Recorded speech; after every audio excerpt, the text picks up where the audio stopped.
What was he called before? And somebody here asked that, do you believe that Jesus died for us? The day I will see a white man dying for a black man, then I'll believe in the white Jesus dying for black people. As far as I'm concerned, the black man is still hanging on the cross, surrounded by the two thieves on the left and on the right. These are the Europeans and the Chinese who are busy crucifying Africa on the same cross. We cannot even talk about the death of Jesus. Let's talk about the dying of Africa constantly. Let's not create theology of poverty and misery and glorify the death of Jesus when our brothers and sisters are still dying. The death of Christ, therefore, is a symbolic death, the death of truth, the death of the poor, the death of the marginalized, the death of the children of the soil. And if religion is used to pacify that, then that is the doctrine of demons. For he came to set the captives free. And until Africa is free, there's no Jesus who has died on the cross. We are still dying to date. It cannot take one man to save the whole world. Yet we have 20 million Africans who drowned in the sea during slave trade. Is this God not tired of drinking blood? How much more blood does he need? Can you look at Congo? Give me the 15 million that died, plus the 25, 35 million. Calculate all the wars that have been fought in Africa. How many more millions? You tell me that all this blood that has been spilled is worth nothing, except the blood of one man who hung on a cross. So theology must not be used to create a sympathy for the white man. Theology must be used to evoke the African to start thinking, have we come down from the cross yet? Or the Romans, they have not changed. They are still Europeans.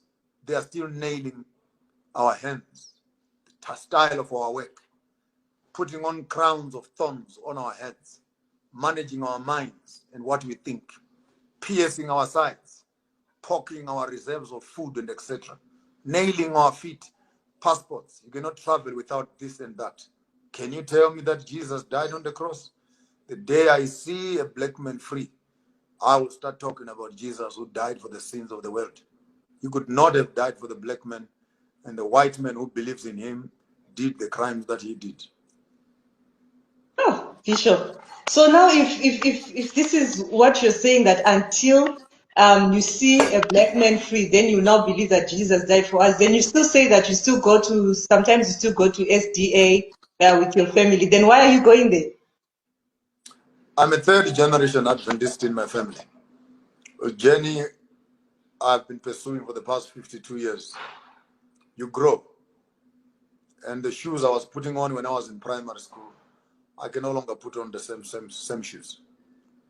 Going to a church, unless it has become patriotism, that you go to a church so that you feel like you belong. And once you belong to a church, you are not allowed to think. Therefore, shut up because you go to church. Don't think. Because apparently when you enter a church, you must surrender your sanity, you must surrender your brains, you must surrender your critical mind.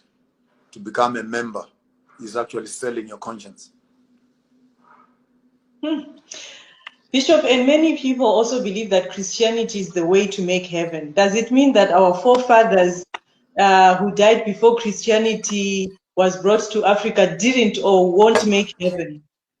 The paganism of making an African wait for the heaven in the sky when the European is eating the heavens on earth is another doctrine of demons. Therefore, education and religion has become a passport of escaping from poverty. I don't want that religion at all. I cannot go to heaven to walk on the streets of gold when I have never touched the bar of gold on earth. I can't walk to heaven and own the estate of heaven when I fail to look after my own ground. Question: if God wanted us in heaven, why did he create us on earth? Now it's a big mission to kill all of us and resurrect us and move us to heaven for 1,000 years and bring us back here again. Why is the bother? To kill people during the times of Noah and to preserve the devil. To kill your own son and you don't kill the devil. And apparently you must wait until the end of time to kill the devil. Why kill your son when you can kill the enemy yourself?